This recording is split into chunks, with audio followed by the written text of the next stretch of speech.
বৈষম্য বিরোধী ছাত্র আন্দোলনের অন্যতম সমন্বয়ক থেকে ডক্টর ইউনূসের পরবর্তী সরকারের উপদেষ্টা হন নাহিদ ইসলাম। এবার চলতি মাসের শেষ দিকে নতুন রাজনৈতিক দল গঠন হতে যাওয়া বৈষম্য বিরোধী ছাত্র আন্দোলনের হাল ধরতে চলতি মাসেই অন্তর্বর্তী সরকারের উপদেষ্টা পরিষদ থেকে পদত্যাগ করবেন নাহিদ ইসলাম।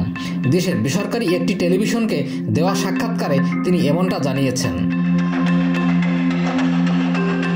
এ বিষয়ে উপদেষ্টা নাহিদ ইসলাম বলেন, আমরা যারা গণ অভ্যুত্থানে অংশগ্রহণ করেছিলাম মূলত ছাত্ররাই এটার নেতৃত্বে ছিল। ছাত্র এবং গণ অভ্যুত্থানের নেতৃত্বে একটা নতুন রাজনৈতিক দলের পরিকল্পনা বা আলোচনা রয়েছে। সেই দলে যদি অংশগ্রহণ করতে হয় তবে অবশ্যই সরকারে থেকে সেটা সম্ভব নয়। সেই দলে যদি আমি যেতে চাই তবে সরকার থেকে আমি পদত্যাগ করব। তিনি বলেন, বর্তমানে যেহেতু সরকারে একটা স্থিতিশীলতা এসেছে, যদিও প্রত্যাশা অনুযায়ী কাজ হয়নি, কিন্তু সেটা চলমান আছে। আমাদের এখন রাজনৈতিক দলের কাজটা বেশি জরুরি। সেখানে আমি ব্যক্তিগতভাবে চিন্তা ভাবনা করছি। যদি সরকারে থাকার চেয়ে জনগণের সঙ্গে মাঠে কাজ করাটা বেশি জরুরি মনে হয় তাহলে আমি সরকার ছেড়ে দিব এবং হয়তো সেই দলের প্রক্রিয়ায় যুক্ত হব। তিনি আরও বলেন, ঘোষণা হয়েছে এ মাসেই দল গঠন হবে। যদি তাই হয় তবে এ মাসেই সরকার ছেড়ে দলে অংশ নিব।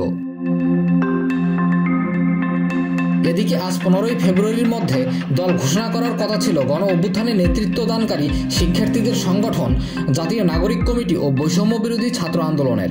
নতুন দল ঘোষণার আগে 24 দফার ইশতেহার তৈরির কাজও করছেন তারা। এজন্য 17 সদস্যের একটি কমিটি কাজ করছে বলে জানা গেছে। Hot news, Dhaka.